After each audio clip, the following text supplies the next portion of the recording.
60대가 되면 돈보다 더 먼저 정리해야 할 것이 있다. 바로 사람이다. 이 말을 들으면 조금 이상하게 느껴질 수 있다. 사람을 많이 만나야 외롭지 않고, 오래 알고 지낸 사람일수록 소중하게 지켜야 한다고 배워왔기 때문이다. 그런데 정말 그럴까? 혹시 이런 생각을 해본 적이 있는가? 젊었을 때는 사람이 많을수록 든든했다. 그런데 예순을 넘기고 나니 사람이 많을수록 오히려 마음이 지친다. 전화기 목록에는 수백 명이 저장되어 있는데 정작 힘든 새벽에 마음 편히 전화 걸 사람은 한둘도 없다. 이게 나만 그런 것인가? 200년 전 유배지에서 홀로 늙어가던 한 학자가 있었다. 그는 가족과 떨어져 낯선 땅에서 18년을 버텼다. 그런데 놀랍게도 그가 가장 힘들어했던 것은 배고픔도 추위도 아니었다. 바로 사람이었다. 믿었던 사람에게 배신당한 상처, 곁에 남아야 할 사람이 떠난 자리의 허전함이었다. 그 학자의 이름은 정약용이다. 그는 유배지에서 두 아들에게 편지를 보내며 이렇게 당부했다. 사람을 가려서 사귀어야 한다고.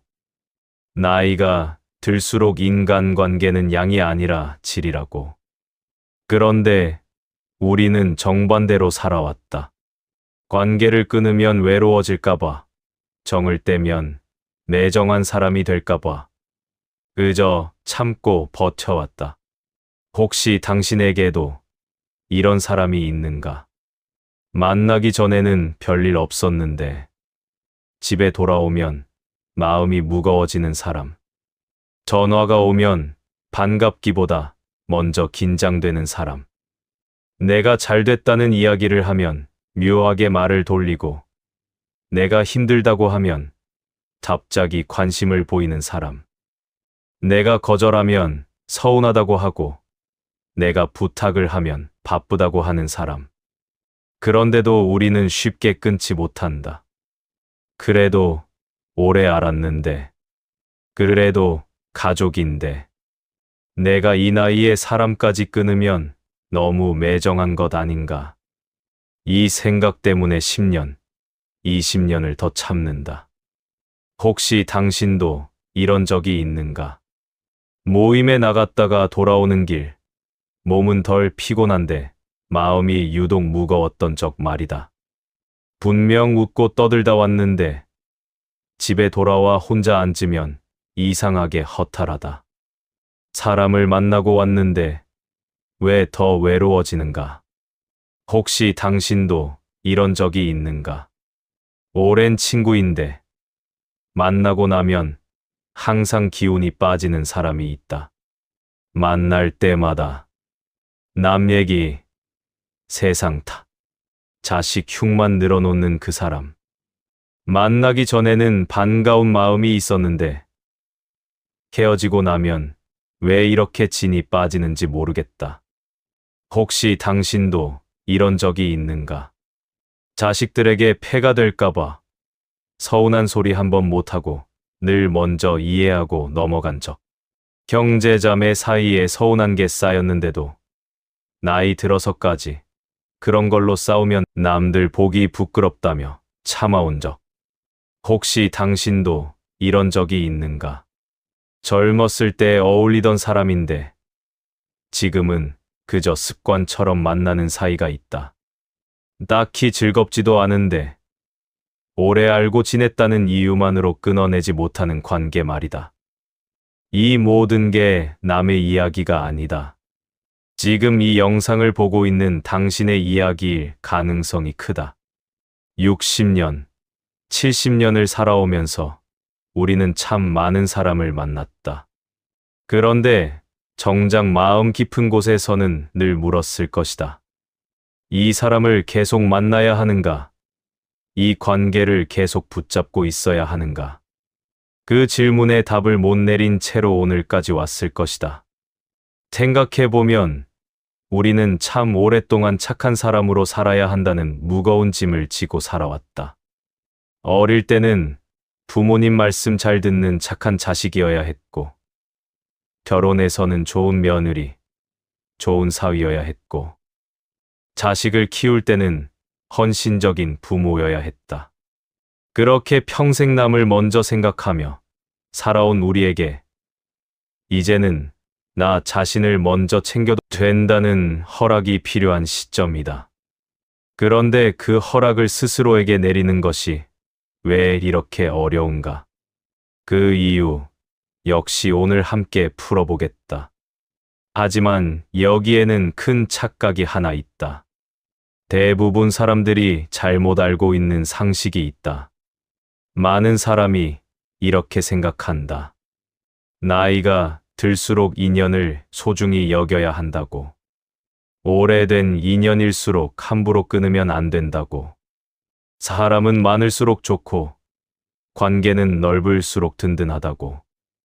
그래서 마음이 불편해도 손해를 봐도 억울해도 그냥 참고 관계를 유지하는 것이 미덕이라고 배워왔다. 특히 우리 세대는 더 그렇다. 정 때문에, 체면 때문에, 남들 시선 때문에 관계를 끊는 것은 나쁜 사람이나 하는 일이라 여겨왔다. 부모님도 그렇게 사셨고, 우리도 그렇게 살아왔다. 사람을 끊어낸다는 말 자체가 어쩐지 매정하고 못된 짓처럼 느껴진다. 그런데 정말 그런가? 오래된 관계라고 다 소중한 것인가? 사람이 많다고 정말 든든한 것인가? 좋은 노후를 만드는 것은 사람의 숫자가 아니다. 내 마음을 함부로 흔드는 관계를 줄이고 서로 존중할 수 있는 사람에게 시간을 쓰는 것이 오히려 더 중요하다. 정약용의 삶을 오늘의 시선으로 바라보면 사람을 대하는 데에도 분별이 필요하다는 지혜를 읽을 수 있다. 진심은 주되 무리하지 않고 가까운 사이일수록 예의를 지키며 자신이 책임질 수 있는 범위를 아는 태도다. 오늘 이 영상은 그 착각을 깨는 시간이다.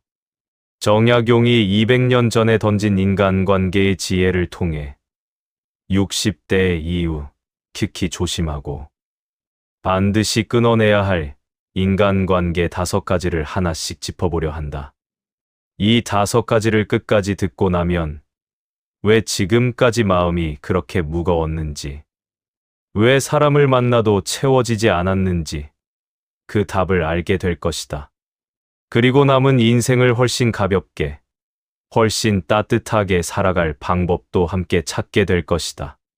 처음에는 평범한 사람처럼 보인다. 그래서 더 위험하다.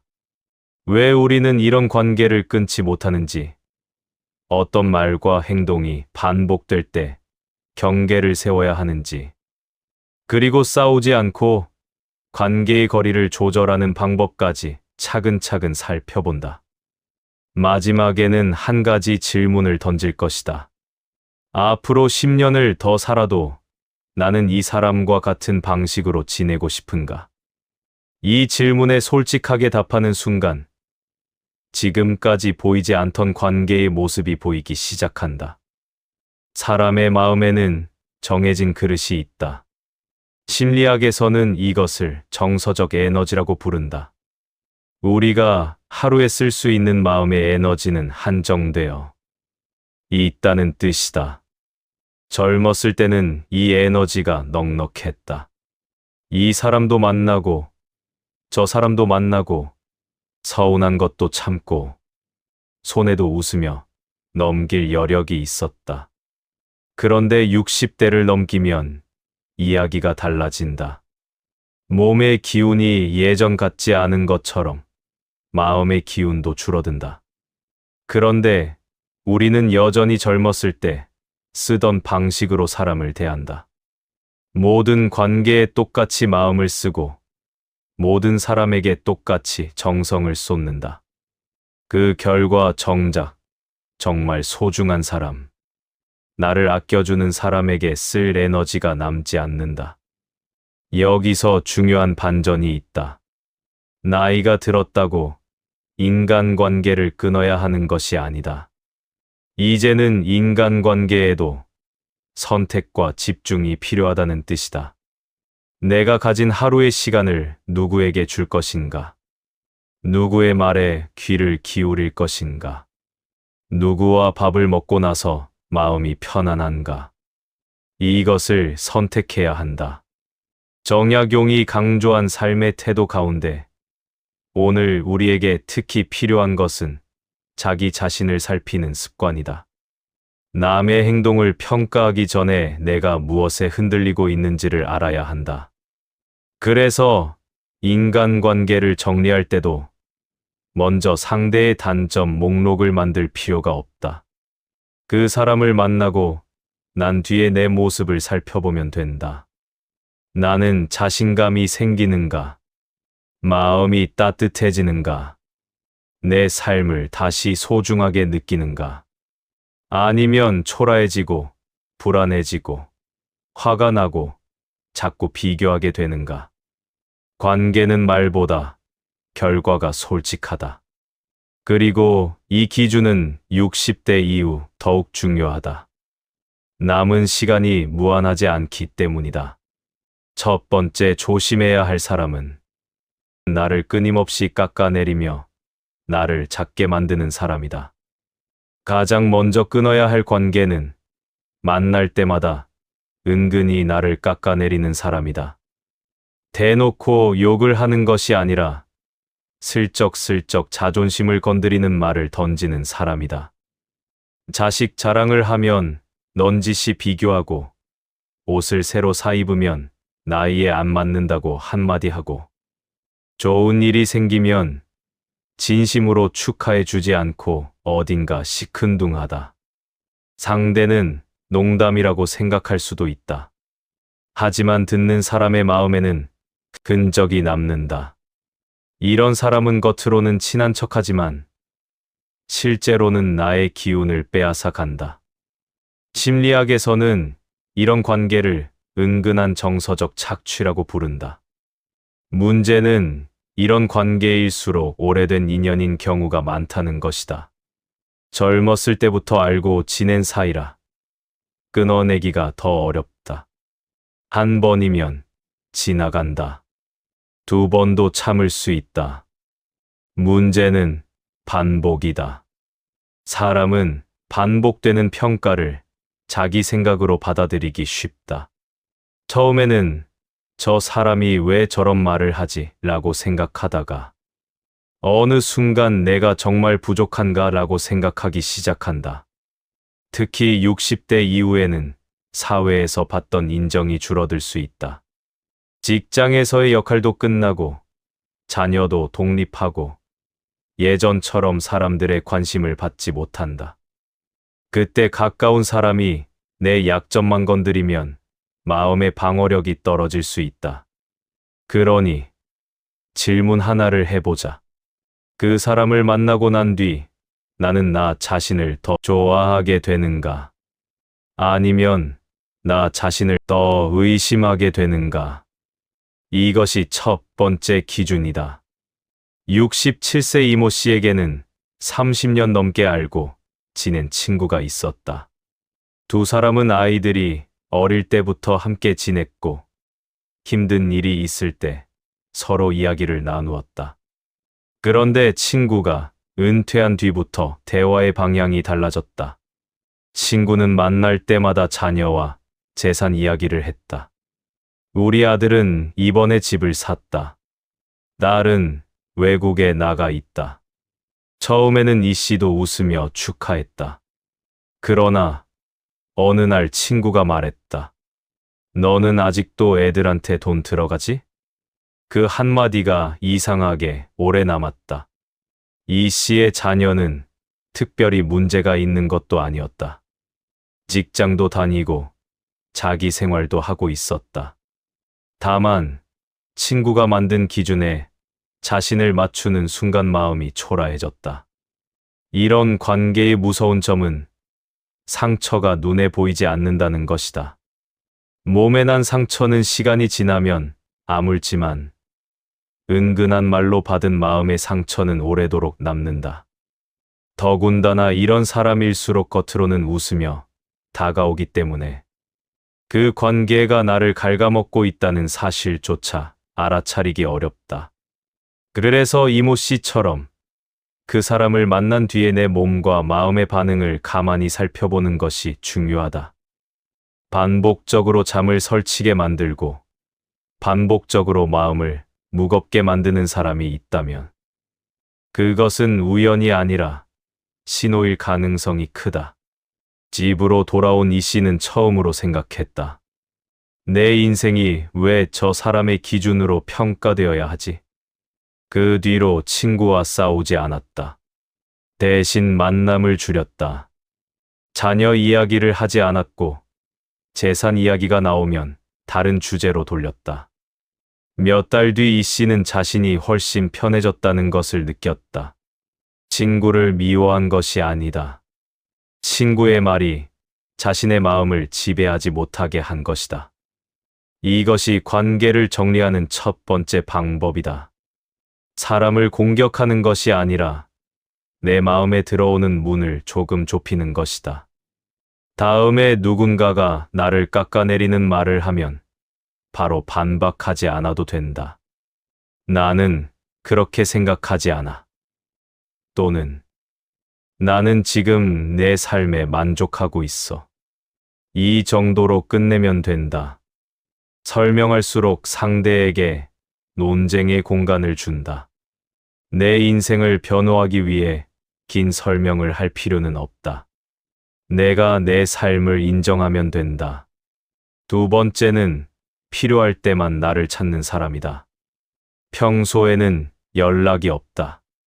그런데 부탁할 일이 생기면 갑자기 목소리가 다정해진다.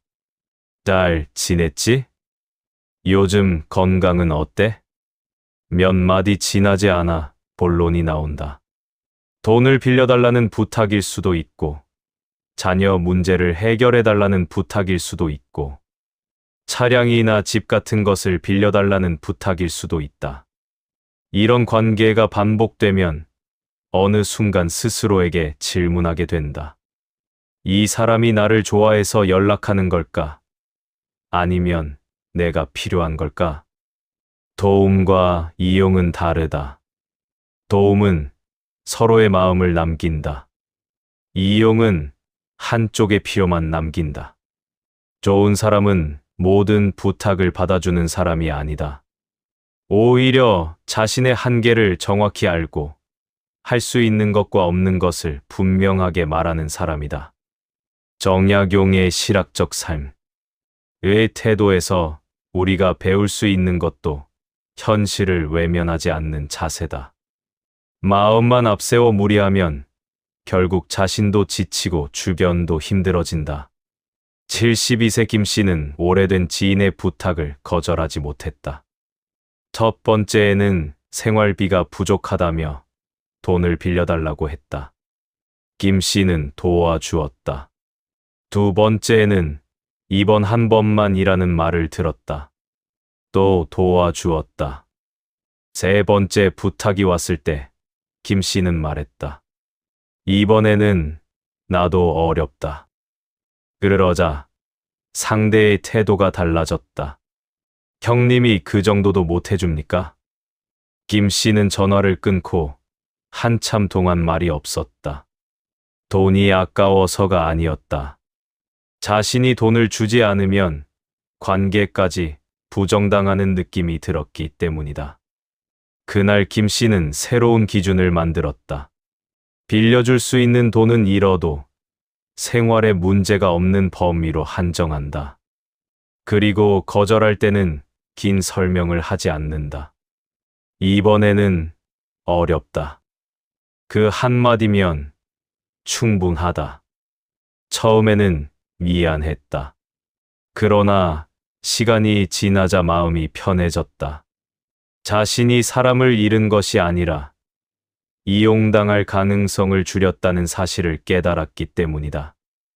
부탁을 받았을 때 바로 알았어 라고 대답하지 않는다. 생각해보고 이야기할게. 이 한마디를 먼저 한다. 집에 돌아와 세 가지를 묻는다. 내가 정말 원해서 하는가? 내 생활에 무리가 없는가? 거절했을 때 관계가 깨진다면 그래도 내가 이 부탁을 해야 하는가? 세 번째 질문에 답하면 의외로 결정이 쉬워진다. 세 번째는 내 불행을 은근히 반기는 사람이다. 가장 알아차리기 어려운 관계이기도 하다. 내가 잘 되면 반응이 작고 내가 힘들면 갑자기 관심이 커지는 사람이다. 내가 여행을 다녀왔다고 하면 돈도 많네라고 하고 새로운 일을 시작한다고 하면 그 나이에 괜찮겠어? 라고 한다. 반대로 내가 병원에 다녀왔다고 하면 지나치게 걱정하는 척하면서 자세한 사정을 묻는다. 한두 번으로 사람을 판단해서는 안 된다. 누구나 질투할 수 있고 누구나 순간적으로 부러운 마음이 들 수 있다. 하지만 반복된다면 이야기가 다르다. 내가 행복할 때 함께 기뻐해 주는가? 내가 실패했을 때 조용히 손을 내미는가? 내가 어려움을 털어놓았을 때 해결책보다 먼저 마음을 살펴주는가? 좋은 관계의 기준은 여기서 드러난다. 사람은 자신이 잘 될 때보다 어려울 때 주변 사람의 진짜 모습을 더 잘 보게 된다. 69세 한 씨는 은퇴 후 작은 취미를 시작했다. 젊을 때부터 배우고 싶었던 그림이었다. 처음에는 주위 사람들도 좋다고 했다. 그런데 한 친구만 계속 말했다. 그걸 배워서 뭐 하려고? 시간이 그렇게 남아? 그 나이에 새로운 걸 해서 얼마나 하겠어? 한 씨는 처음에는 웃었다. 그런데 그림을 그릴수록 마음이 편해졌다. 어느 날 작은 전시회에 작품 하나를 내게 되었고 친구들에게 알렸다. 그 친구는 말했다. 전시회까지 해? 별것도 아닌데. 한 씨는 그날 처음으로 깨달았다. 자신의 행복을 축하해주지 못하는 사람에게 계속 행복을 설명할 필요가 없다는 것을.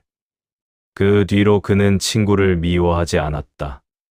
단지 좋은 소식을 굳이 먼저 말하지 않았다. 관계가 가벼워졌다.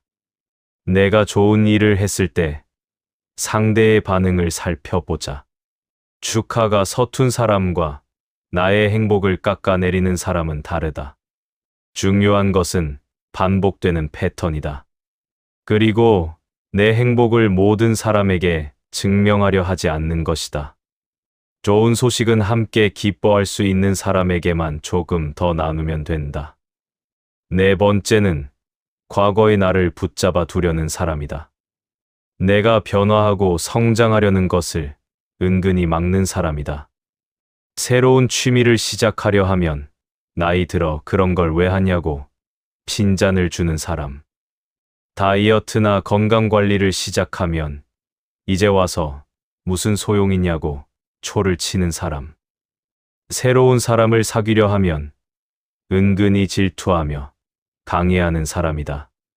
추억을 이야기하는 것은 좋다.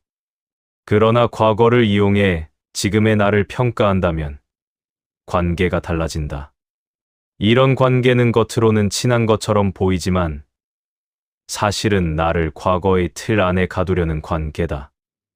내가 더 나은 사람이 되는 것이 그 사람에게는 왠지 불편한 일이기 때문이다. 사람은 변할 수 있다. 젊을 때는 술을 좋아했지만 이제는 건강 때문에 마시지 않을 수 있다. 예전에는 모든 모임에 나갔지만 이제는 가족과 조용히 지내고 싶을 수 있다. 자녀에게 모든 것을 주고 싶었지만 이제는 자신의 노후를 위해 재산을 지키고 싶을 수도 있다. 그 변화는 잘못이 아니다.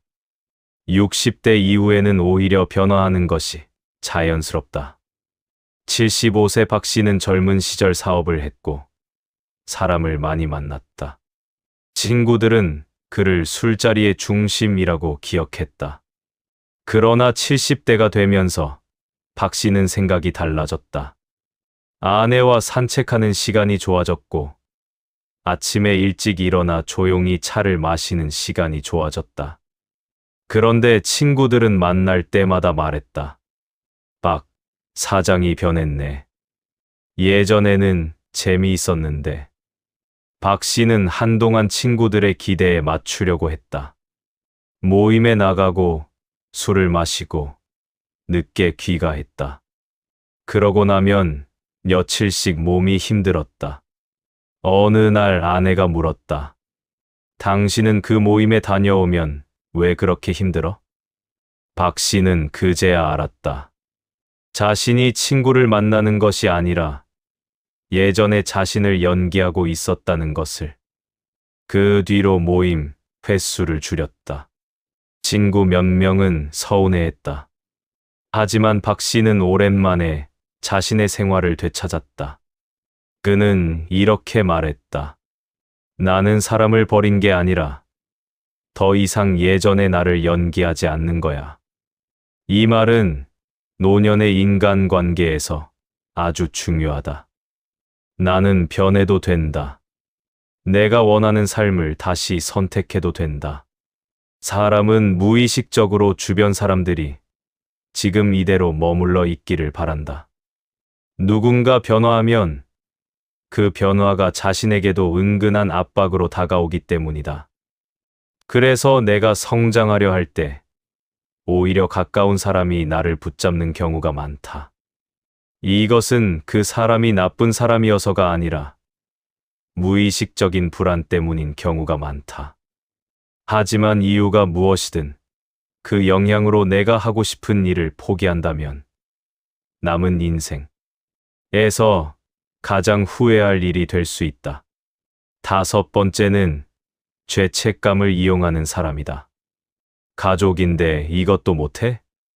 친구 사이에 그 정도도 못해? 내가 너한테 얼마나 잘했는데 다른 사람들은 다 해주는데 너만 왜 그래? 이런 말은 부탁처럼 들리지만 때로는 압박이다. 특히 평생 책임감 있게 살아온 사람일수록 이런 말에 약하다. 내가 참으면 되지. 내가 조금 손해보면 되지. 나이 먹고 싸우기 싫다. 그래서 계속 양보한다. 그런데 양보가 반복되면 마음속에 빚이 쌓인다. 처음에는 사랑으로 한 행동이 나중에는 원망으로 바뀐다. 이것이 관계를 망가뜨리는 이유다. 거절은 나쁜 행동이 아니다. 내가 할 수 없는 일을 하지 않는 것은 상대를 공격하는 것이 아니다. 73세 최 씨는 동네 모임에서 늘 부탁을 들어주는 사람이었다. 회비가 부족하면 대신 냈고 누군가 병원에 갈 일이 있으면 차를 운전해 주었고 모임 장소를 정하는 일도 맡았다. 처음에는 모두가 고마워했다. 하지만 시간이 지나면서 최 씨의 도움은 당연한 일이 되었다. 어느 날 몸이 좋지 않아 모임을 빠졌더니 한 사람이 말했다. 요즘 왜 이렇게 빠져? 예전 같지 않네. 최 씨는 서운했다. 그러나 더 놀라운 것은 자신의 마음이었다. 내가 이렇게까지 했는데 왜 고맙다는 말은 없지? 그날 최 씨는 관계를 다시 보았다. 사람들이 나쁜 사람이라서가 아니라 자신이 너무 오랫동안 모든 일을 대신해왔기 때문에 관계의 균형이 무너져 있었다. 그는 이후 부탁을 받으면 즉시 대답하지 않았다. 이번에는 어렵다. 그 말을 하기 시작했다. 처음에는 불편했지만 시간이 지나자 오히려 편안한 사람들이 남았다. 이럴 땐 이렇게 해보자. 죄책감을 느끼면서 하는 행동은 잠시 멈춘다. 내가 원해서 하는가? 미안해서 하는가? 원해서 한다면 해도 된다. 미안해서 한다면 한 번 더 생각한다. 그리고 거절할 때는 짧게 말한다. 이번에는 어렵다. 상대가 계속 이유를 캐묻는다면 같은 말을 반복하면 된다. 내 삶을 길게 변호할 의무는 없다. 지금까지 5사람을 이야기했다. 나를 깎아내리는 사람, 필요할 때만 찾는 사람, 내 불행을 은근히 반기는 사람, 과거의 나만 기억하는 사람, 죄책감을 이용하는 사람. 이들은 모두 다른 모습으로 나타난다. 하지만 공통점은 분명하다. 내 삶의 중심을 나에게서 빼앗아 간다는 것이다. 누군가는 내가 어떻게 보이는지를 걱정하게 만들고, 누군가는 내가 무엇을 해줘야 하는지 고민하게 만들고, 누군가는 내가 가진 것과 남의 것을 비교하게 만들고, 누군가는 과거의 모습으로 현재를 판단하게 하고, 누군가는 죄책감 때문에 원하지 않는 행동을 하게 만든다. 결국 나는 내 삶을 살면서도 계속 다른 사람의 반응을 확인하게 된다.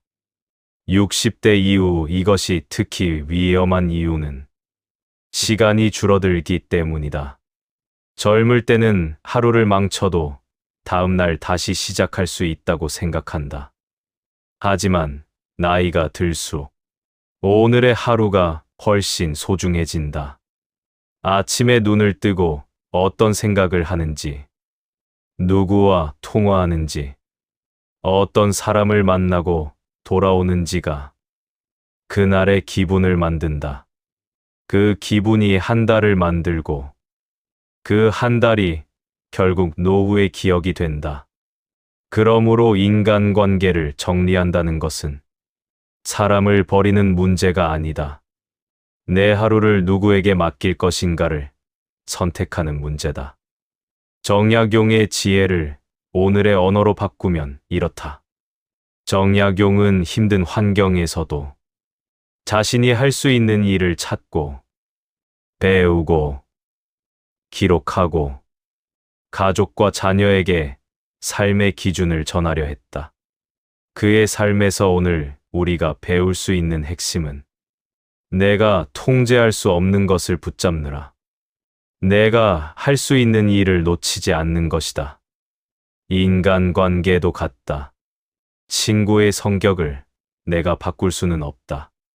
경제의 생각도 내가 바꿀 수 없다. 자녀의 선택도 대신할 수 없다.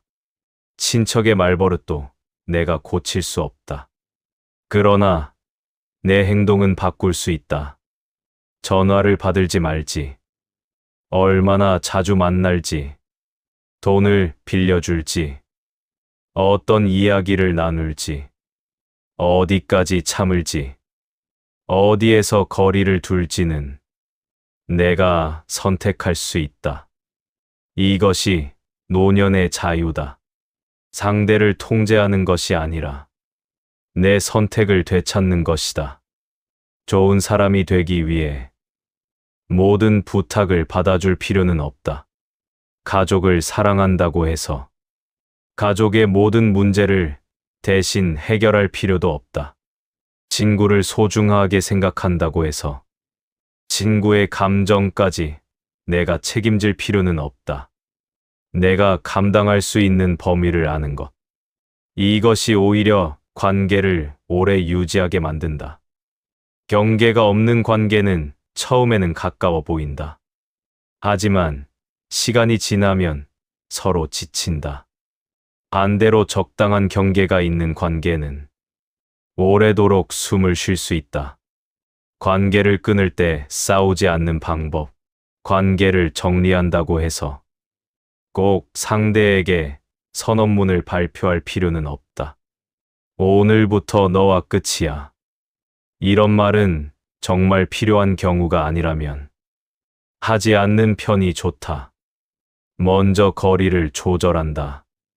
일주일에 3번 만나던 사람이라면 1번만 만난다. 매일 전화하던 사람이라면 이틀에 1번으로 줄인다. 개인적인 이야기를 많이 했다면 가벼운 이야기만 한다. 돈 이야기가 반복된다면 처음부터 기준을 밝힌다. 나는 이제 돈 거래는 하지 않으려고 한다. 이 정도면 된다. 상대가 서운해할 수 있다. 그것까지 내가 책임질 필요는 없다.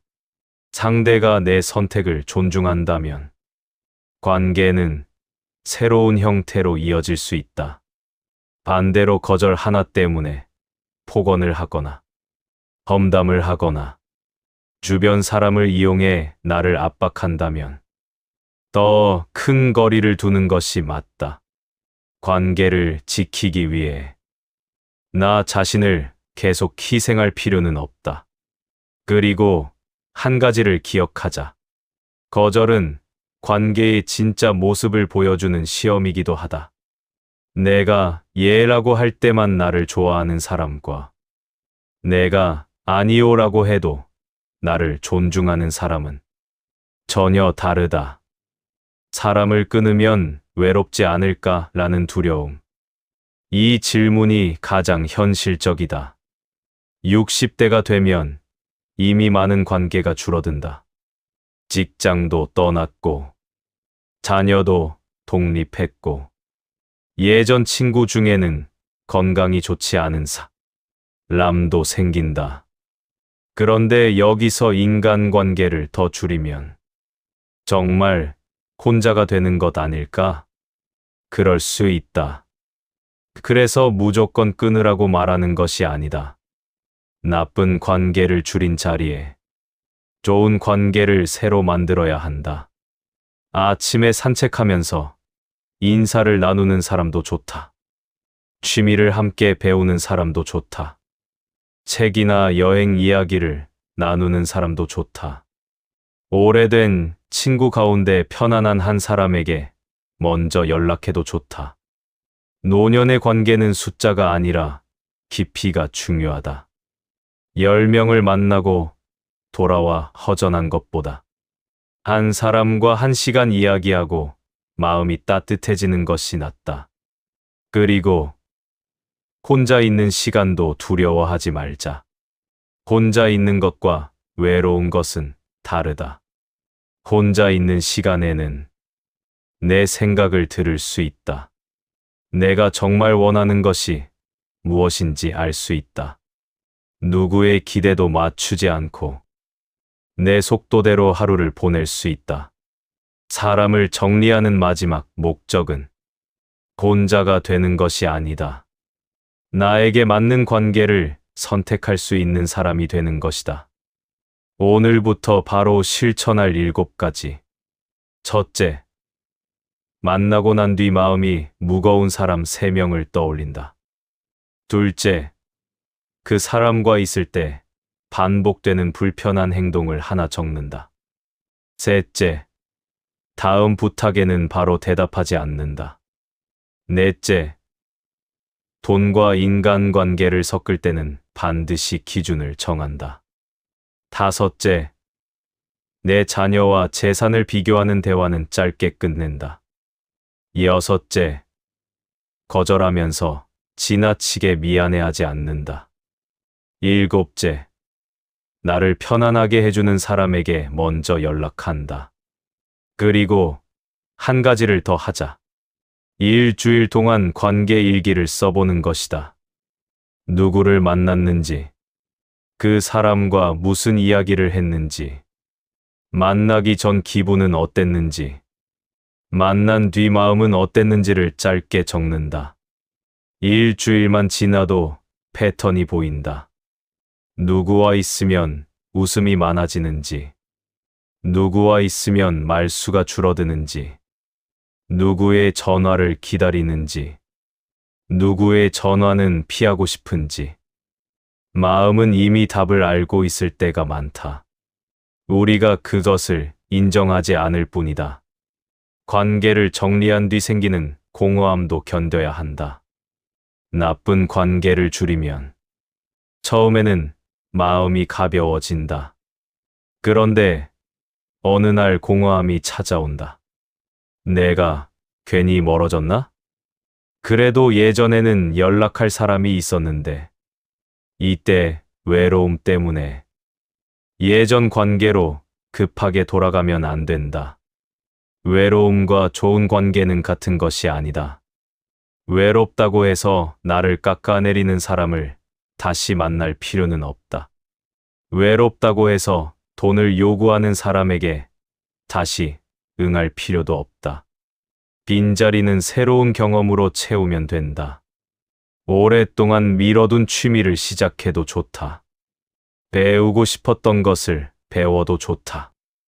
아침마다 걷는 습관을 만들어도 좋다. 배우자와 천천히 차 한 잔을 마셔도 좋다. 손주와 대화하는 시간을 늘려도 좋다. 노년은 관계를 잃는 시기가 아니라 관계를 다시 선택하는 시기다. 이전에는 가족과 직장이 내 삶의 시간을 정했다면, 이제는 내가 시간을 선택할 수 있다. 그 선택권을 남에게 넘기지 말자. 마지막, 반전은 끊어야 할 사람은 한 명 더 있다. 지금까지 5가지 사람을 이야기했다. 그런데 사실 한 사람이 더 있다. 바로 나는 좋은 사람이기 때문에 모든 것을 참아야 한다고 믿는 나 자신이다. 가족이니까 참아야 한다. 친구니까 참아야 한다. 오래 알았으니까 참아야 한다. 나이 먹고 싸우면 안 되니까 참아야 한다. 이 생각이 나를 좋은 사람으로 만들어준 적도 있다. 하지만 이제는 달라져야 한다. 배려와 희생은 다르다. 배려는 내가 원해서 하는 것이다. 희생은 내가 원하지 않는데 죄책감 때문에 하는 것이다. 그래서 앞으로 누군가에게 부탁을 받으면 이 질문을 해보자. 나는 이것을 정말 원해서 하는가? 아니면 미안해서 하는가? 원해서 한다면 기쁘게 하자. 미안해서 한다면 잠시 멈추자. 그리고 결정한 뒤에는 자신을 나쁜 사람이라고 부르지 말자. 내 한계를 인정하는 것은 이기심이 아니다. 오히려 오래도록 좋은 관계를 유지하기 위한 책임이다. 내가 지치지 않아야 다른 사람에게도 따뜻할 수 있기 때문이다. 60대가 되면 사람들은 앞으로 몇 년을 더 살 것인지 생각한다. 하지만 더 중요한 질문이 있다. 남은 시간 동안 누구와 웃을 것인가? 누구와 밥을 먹을 것인가? 누구에게 내 마음을 보여줄 것인가? 그리고 누구의 말에는 더 이상 내 하루를 맡기지 않을 것인가? 이 인생은 사람을 많이 모으는 경기가 아니다. 마지막에 전화번호에 몇 명이 남아 있는지 세는 것도 아니다. 내가 누구와 있을 때 편안했는지를 기억하는 삶이다. 나를 작게 만드는 사람에게 계속 나를 증명할 필요는 없다. 필요할 때만 찾는 사람에게 계속 이용당할 필요도 없다. 내 행복을 불편해하는 사람에게 행복을 숨길 필요도 없다. 과거의 나만 기억하는 사람에게 지금의 나를 허락받을 필요도 없다. 죄책감으로 나를 움직이는 사람에게 계속 미안해야 할 필요도 없다. 그렇다고 누구를 미워할 필요도 없다. 그저 거리를 조절하면 된다. 조금 덜 만나고, 조금 덜 설명하고, 조금 덜 기대하면 된다. 그리고 그만큼 내가 사랑하는 사람에게 더 따뜻해지면 된다. 좋은 관계는 나를 더 좋은 사람으로 만든다. 나쁜 관계는 내가 나 자신을 의심하게 만든다. 그러니 남은 인생에서는 사람의 숫자가 아니라 내 마음의 상태를 기준으로 사람을 선택하자. 정약용의 삶에서 우리가 배울 수 있는 지혜도 결국 자신을 다스리고 할 수 있는 일을 성실히 하며 불필요한 것에 마음을 빼앗기지 않는 태도에 있다. 이제는 모든 사람에게 좋은 사람이 되려고 하지 말자. 내 삶을 존중해주는 사람에게 좋은 사람이 되자. 그리고 나 자신에게도 좋은 사람이 되자. 마지막으로 이 문장 하나를 기억하자. 남은 인생은 모든 사람에게 사랑받기 위해 쓰는 시간이 아니라 내 마음을 지켜주고 서로의 삶을 존중하는 사람과 따뜻하게 살아가기 위해 남겨진 시간이다. 오늘 당장 누군가와 싸울 필요는 없다. 단 한 사람에게서 내 마음을 조금 거두어 오면 된다. 그리고 단 한 사람에게는 조금 더 따뜻하게 다가가면 된다. 그 작은 선택이 노후의 하루를 바꾼다. 행복한 노후는 누군가가 만들어주는 것이 아니다. 내가 누구와 가까이 할지, 누구와 거리를 둘지, 무엇을 더 이상 참지 않을지 스스로 선택하면서 만들어가는 것이다. 오늘 영상 끝까지 봐주셔서 진심으로 감사드립니다. 여러분의 인생에도 조용히 나를 지치게 만드는 관계가 있다면 오늘부터 아주 조금씩 거리를 두어 보시길 바랍니다. 영상이 도움이 되셨다면 구독과 좋아요로 응원해 주세요.